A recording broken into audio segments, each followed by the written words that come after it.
Hello and welcome. Thank you very much for joining us at Team PI Pokemon for the final installment of our complete Sun and Moon Burning Shadows set review. It's a set review that admittedly has come out after quite a few other channels and content providers have produced theirs. However, what I've always wanted to do is assure quality.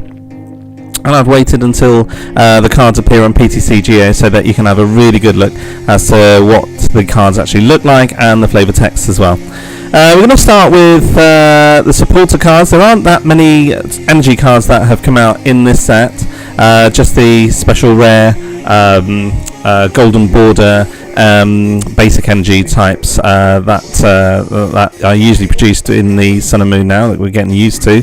Very, very beautiful, very glittery. We'll have a look at the three at the end of this video, but we're going to start with my favourite supporter from the actual set, an Acerola. So I actually played at a time when we had a supporter that was called Pokemon Nurse. That tended to heal everything. You also had Mr. Briney's Compassion as well, and that tended to pick everything up, but you actually lost all of your cards. Really glad to have played through an era with AZ, which was actually an incredibly strong healing card. It also reset Shaman EXs and coming into play Power Pokemon. And AZ was a very popular card. Acerola was actually, I believe, delayed in its release. It was actually printed off as a promo, but we didn't see it in our previous set, and we are now seeing it in this set. Acerola is an incredibly strong healing card. It's very similar to the aforementioned cards, but it is different as well. And the difference is that you can actually put every single card attached to whatever you're applying the Acerola supporter to into your hand, but you have to have some damage counters on there. So obviously, you know, this it's a great benefit actually. If you wanted to try and pick up some tools, if you wanted to try and pick up some energy cards, I can definitely see Acerola. You have to wait until your actual Pokemon is damaged, which may not necessarily be very helpful if you are engaged in a game which is swapping one-hit KOs. It's so that's the real downside. The other downside, I think, is that when you've got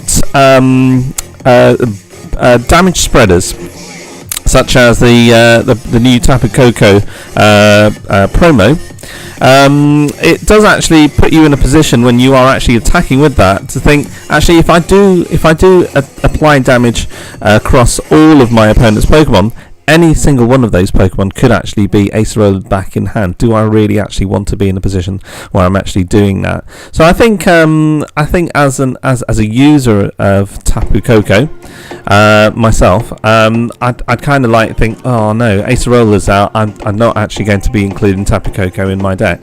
I can see it being useful in the fact that you get all of your cards back into your hand. You know, you get your tools, mainly Choice Band, which is what's being played at this moment in time. Fighting PureBells, which is starting to spike in popularity.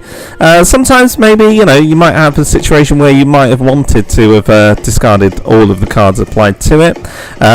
You know, it's just very niche, but very useful if you actually have a fully powered GX, for example, and you wanted to try and save resources, particularly in the post VS Seeker post-rotation climate. The only other disadvantage as well is that when you have that healing, if you've stacked a lot of energies, for example, in Gardevoir GX deck, you actually reset your turn attachment. So basically, you know, say for example, if you've spent 4 turns attaching a number of energies, you put yourself backwards in the game, and that could actually be a disadvantage. But nevertheless, I think the positives far outweigh the benefits, and I definitely really like the overall design in this card. I really do think that Acerola is a card that you need to look out for and keep in your collection. So definitely get a couple of Acerolas. You never know some of the new effects that could be coming into the game in a couple of sets time. I think Acerola is just going to get better and better. Okay, right, we're going to move on to one of the most hyped supporters very shortly. But before we do that, we have to go through some of the other cards that maybe people will just pass over. Bodybuilding Dumbbells. Well, this is stage 1 Pokemon booster. The card that this is attached to gets plus 40 HP. I can see it being somewhat unwelcomed for those people who are anti-Garbodor. Garbatoxin Garbodor may actually have a little more of a boost. Again, you know, Field Blower will actually get rid of it. Stage 1s, I suppose maybe Espeon GX could benefit from it, but then you'd want to perhaps attach better tools like Choice Band. Nevertheless, I think 40 HP is a real significant boost to stage 1 Pokemon. We've never really been able to benefit from fighting Fury Belt, and I actually think that Bodybuilding Dumbbells does have a small place in the metagame. Not too sure as to how to predict its popularity. I think there are just better tools out there for the other Pokemon that you probably have in a competitive deck. Nevertheless, Bodybuilding Dumbbells did have a secret rare version printed, which is absolutely brilliant to see. Choice Band was actually released in the previous set. Choice Band does 30 more damage to your opponent's active Pokemon GX or active Pokemon EX. Personally, I would have liked to have seen Choice Band maybe push forward a set or two, because perhaps, you know, in a future rotation cycle, Choice Band would have actually stayed in for an extra year. But nevertheless, Choice Band is such a popular card. A secret rare was pretty much something that we could actually predict anyway. Escape Rope. Great to see the repeat printing of Escape Rope. I think Escape Rope is actually a really good mechanic. Each player switching their active Pokemon with one of their bench Pokemon. Your opponent switches first. But I think pretty much it's been superseded by the most hyped supporter that's in the set, and that is Guzma. Switch one of your opponent's bench Pokemon with their active Pokemon. If you do, switch your active Pokemon with one of your bench Pokemon. It is pretty much one of the most powerful Pokemon supporter cards to ever be printed. Lysander was game breaking, and Lysander is actually being rotated out, but Guzma has filled that niche, and I actually think personally that Guzma's additional effect makes it even better than Lysander. Great for decks such as Volcanic EX. Volcanion EX also needed to have something like Pokemon Ranger, and Olympia in the past to try and get that switch back and reset those attacks. Guzma does it, so it makes decks really, really efficient. I think bringing out Pokemon from your opponent's bench has always been incredibly powerful, right from the very get-go with Gust of Wind in the first set, and Pokemon Catcher, which was brilliant. Even had to be errated for a coin flip, and even then Pokemon Catcher was actually used. I always think that the removal of VS Seeker from the format will actually make Guzma slightly disadvantageous to use. However, I think there are going to be better and more interesting ways of building decks that don't rely on that VS Seeker Lysander mechanic that just seem to make all of the games pretty much a little bit predictable when it came to the end game for games within this current this current rotation. So this current era has seen Lysander, VS Seeker Lysander used a lot. I think with the elimination of VS Seeker with the rotation, the standard, I think somewhere down the line I can predict VS Seeker will probably be printed, because it always has been reprinted. Maybe about 4, 5, 6 sets down the line, maybe we might see it. But I think Guzma definitely adds something new to the game. What's also interesting is that we can also see how Guzma really starts to make us think about how we are building decks. For example, if you've got something that's got a massive retreat cost, you may not necessarily need to use a Lysander type effect at that moment in time, but you'll be able to just bring that Pokemon back to your bench. I think having a switching effect on there with the anticipated special energy card that's coming out in the next set really does rebalance potential vulnerabilities to certain decks, especially with status conditions. So if you do have a status condition or a number of status conditions on your active Pokemon and it's stranded there for a very long time, I think Guzma is your out as well. It's really, really good. I can definitely see 2, perhaps 3 Guzmas being placed as a stipulate standard within most, if not all, top tier 1 decks. It will definitely replace Lysander. I think in the small amount of time between now and Worlds, which is just on 2 weeks, I think perhaps people may kind of experiment between a split of Guzma and Lysander, but it's definitely something that those people who are practicing for Worlds will have to thrash out and cause balance. I definitely certainly think that it is arguably one of the best supporters in the Sun and Moon era. So we're going to move on now to the next card, and we have actually done a video on it on this card, Kiawe. Definitely gives that extra boost that the absence of Blacksmith was felt by for fire decks. I think being able to attach for pretty much zero disadvantage on your first turn, if you are going first as a fire Pokemon player, is an absolute godsend. I think search your deck for up to 4 fire energy cards, attach them to one of your Pokemon, shuffling your deck, turn ends. It's the ideal card to play for that first turn if you're going first. If you're playing a Turtonator or a Volcanion, or even a Ho-Ho, I think this is definitely a staple. Been experimenting with 2, perhaps 3 in fire decks that I've been testing out, and it really does do well. The additional fact is that Kiawe may not necessarily be advantageous later on in your game. However, if you've got something like Starmie on your bench, Kiawe is a dead card. It's the perfect card for you to pick for discarding for 2 energy cards via Space Beacon. I definitely rate Kiawe just behind Guzma because it really does give fire cards that boost. I think with the prominence of Metagross in the format at the moment, it does keep Metagross at bay. We're going to move on. Lana, I wish that Lana was actually slightly better. I don't think that Lana's really going to be replacing Rough Seas, which is rotating out now. I don't think that it's enough for Water decks to actually gain that much advantage. But then again, Water decks tend to maybe take advantage of low energy attacks, and I'm thinking about Kingdra, I'm thinking about Greninja. Healing 50 damage from each of your Pokemon that has any water energy attached to it also has a slight disadvantage because you have to have that energy attached to it as well. Not too sure as to how Lana would actually be more advantageous to Acerola. I think if you are going to be playing something like Lana, you'd probably want to be playing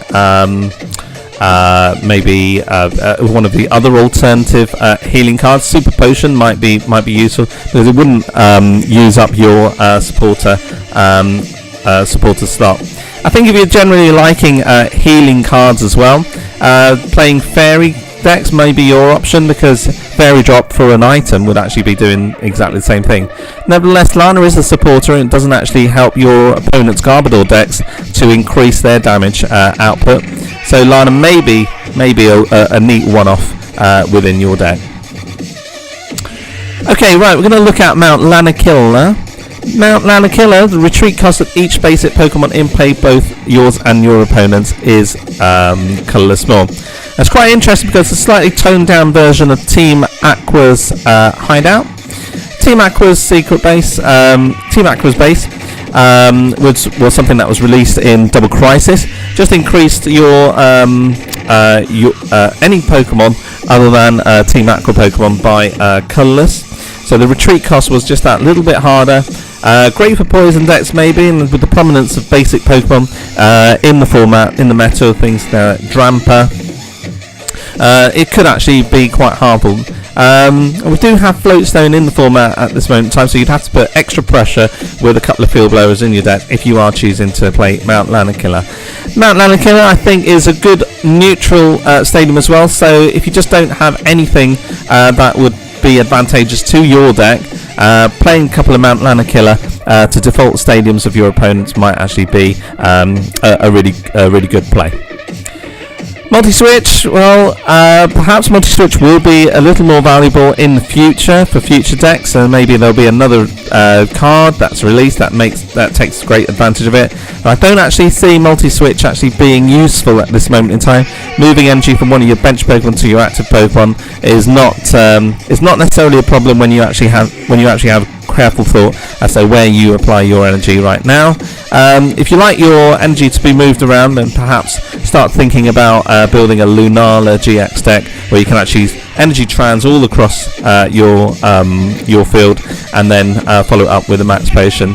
Nevertheless, it's a very, very pretty card. It's got a fairy energy coming out of it, so maybe it might benefit fairy decks in the future, who knows.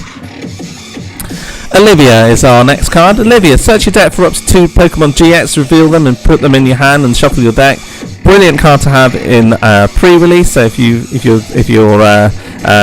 playing within a sealed format, using Olivia is great, especially because you can't really necessarily find too many GXs within your packs. Search your deck for up to 2 Pokemon GX. Well, you could just play Ultra Ball. If you wouldn't really wanted to bench something straight away, then you could just go for Nest Ball. I can see Olivia being advantageous if you wanted to try and find a Lele, but the problem is that if you found a Tapu Lele GX, you can't actually use Wonder Tag. But you could use Olivia if you're working with something along the lines of Tapu Bulu to a certain extent, or Tapu Koko GX. And Tapu Koko GX decks, I think, may start to pick up post-rotation because of the strength of its ability. I think if you are playing a Tapu Koko GX deck, maybe just have a look at Olivia as a simple 1-off or 2-off Pokemon supporter to bring those Pokemon up and active. Wouldn't be surprised to see a full art Olivia at some stage. Plumeria, discard 2 cards from your hand. If you do, discard an energy from one of your opponent's Pokemon. That's quite interesting because we actually have a couple of supporters that are now joined into the set. We're actually actively discarding cards from your hand for some sort of effect within the game. I think that's a great thing to have because I've been trying to experiment with Darkrai GX decks. Darkrai GX decks will allow you to, if you played Plumeria, to discard the Darkrai GX and also discard the energy at the same time for restoration. I believe that's the ability.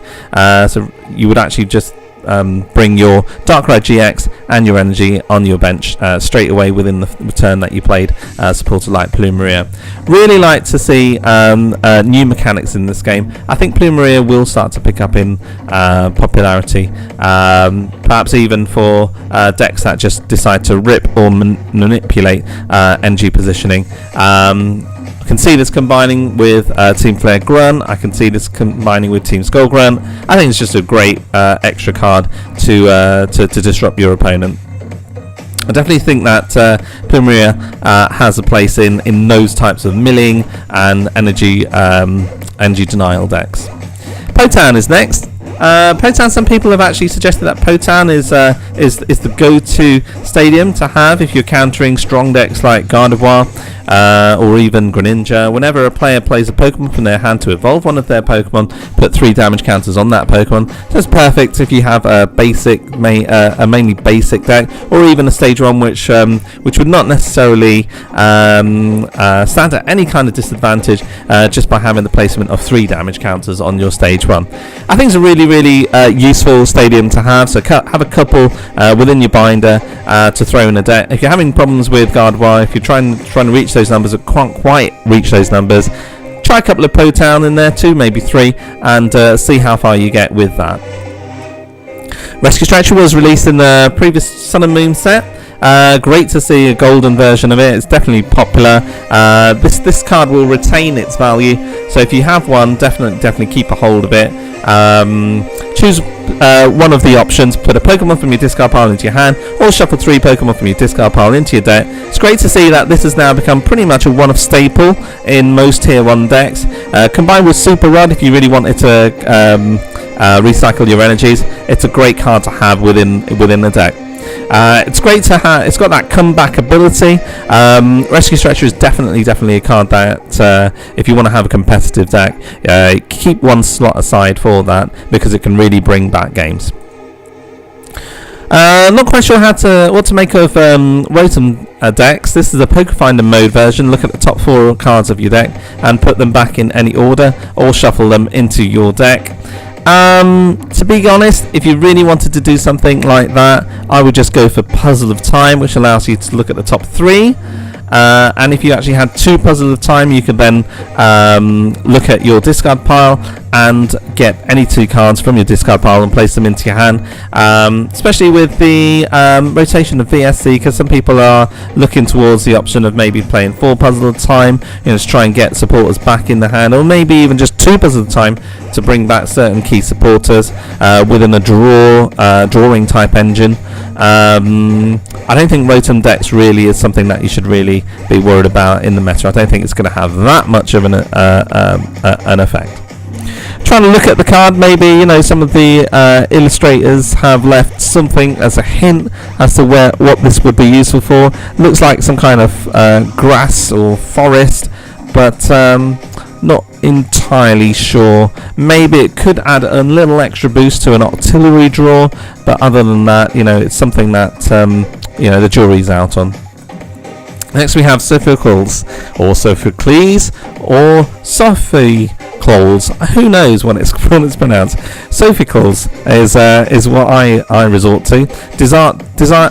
Discard 2 cards from your hand. If you do, draw 4 cards, and it is great in Darkrai GX decks. I've been trying it out. I think it just has that extra draw that allows you to decide once and for all just how that engine post rotation should be within a Darkrai GX deck. Great to see some lists actually have started to include Sophocles in, or Sophocles. I'm just waiting for someone to shout out what the proper pronunciation is. I'm going to have to revise that with her. But I think it's a great card to have. Great full art illustration. I have to say it's one of my favourites from the Sun and Moon era so far. Just love that artwork. Discard 2 cards from your hand. If you do draw 4 cards, I think in combination with other draw cards and shuffle and draw cards, I think there's actually really good. I'm starting to tend to think that Sycamore may be a good draw. It is obviously a good draw. I think for certain builds post rotation, it's a little bit too, how can I say, violent and destructive towards your resources. I think it may be, until better options come about in sets in the future, maybe going for a draw type engine might be the way forward, especially when we're still trying to discover what really works within the actual engine, so to speak, of decks right now. But if you are exploring, I definitely have a go at Sophocles. Have a go at that card. Okay. Great to see Super Scoop Up returning. Again, this is just brilliant to have in kind of stall decks, damage impact decks with energy denial. Flip a coin if heads, put one of your Pokemon and all cards attached to it into your hand. So it's been one of my all-time favourite cards. To be able to, with no kind of disadvantage whatsoever, but on a head with an item, pick up your Pokemon. I can see this in combination with Acerola. I just wish that Wailord EX was still in the format. I would miss it. But if I was playing expanded, I'd definitely give Acerola and Super Scoop Up a definite think about for Wailord. But not really going into the expanded format at this moment in time. Super Scoop Up is a great card to have. It's great to also be able to recycle cards like Tapu Lele GX. If you wanted to have another one to tag, but you didn't want to fill up your bench, Super Scoop Up might be an extra play. And it's interesting because some people are actually finding that benches are now being clogged up with Tapu Leles. People are starting to experiment and go back to Parallel City again to get rid of that bench space. But maybe you might want to have that extra Lele in. Super Scoop Up is great at any moment in the game, so it's the reason why I like that card. Tormenting Space, So you can choose a random card from your opponent's hand. Your opponent reveals that card. If it's a supporter card, discard it. I just don't think it's going to be useful because, you know, the probabilities and chances of locating a supporter card in your opponent's deck at a random choice is just very, very low. So I'm really quite disappointed with Tormenting Space. I don't actually think that that mechanic is going to be a popular one. Wouldn't it be great to have Tormenting Spray as something very similar to Power Spray, where if your opponent used an ability and you use Tormenting Spray, you can actually play it on your opponent's turn and cancel that ability? I think that would be great for the game. I think maybe it's a lost opportunity there, but maybe that would actually have changed the game quite a bit post rotation. So who knows, that mechanic might come about at some stage. It might not do, but it'll be interesting to see how the game plays out if that was the case. But Tormenting Spray is here to stay. We just have to live with it. Maybe it might work, might not work, but most of the time people actually have the Tapu Lele GX in their hand to bring the supporter card from their deck rather than have the supporter in there. And most people play the supporters as and when they actually have them to give themselves new hands or replenish their options. Weakness policy. Reprinted, interesting to have in pre-release. Pokemon this card attached has no weakness. To be quite honest, with Field Blower being about at this moment in time, I don't see weakness policy actually having that significant effect. Unless you're very, very tool heavy, you know, you have lots of tool items in your deck to saturate the effectiveness of your opponent's Field Blower. But I don't actually see weakness policy having that much of an impact because it doesn't have an impact right now, simply spoken. Moving on to Wiki. Each player counts the cards in their hands, shuffles those cards into their deck, and draws that many cards. I think if you are moving towards a draw type engine within your deck, Wiki would actually be something to consider. I mentioned earlier that Sycamore may be a little more destructive than people may prefer to have, especially if you're trying to get some one-offs within your deck. So I think Wiki is definitely an option. I'll definitely be experimenting with this card within my decks until deck engines start to stabilize again post VS Seeker and post rotation. Wishful Button is our last card, and Wishful Button is a really, really good card, I think. But I think if you were to play it all, some people actually prefer to have EXP share instead because they'll be able to place it on one of their benched Pokemons, maybe a Pokemon that's not actually going to be attacking at that stage. And I'm thinking about Darkness decks, for example, Darkrai, where it is essential to have all as many energies stay in play as possible. And people may then people may prefer to have better tools on their attacking Pokemon, for example Fighting PureBells and also Choice Band. So I do like Wishful Button. I think maybe it might have a place in Fire decks or Darkness decks, but other than that I don't think, because of the other options that are available, Wishful Button may actually take a backseat. I don't see many people playing multiples within their deck, definitely not within the meta itself right now. And that takes us right to the end of our review of Burning Shadows. We've got the pretty basic energies. You've got Darkness and you've got Fairy and Fire. Absolutely beautiful. I just wish that they were more common. Definitely something to bling your decks with if you're that way inclined. Personally, that's my favourite for obvious reasons. Thank you very much for watching. It's been a long journey through Burning Shadows. Leave comments down there. Give it a like. Give it a subscribe. You know, how are we doing? We always like to get our message across.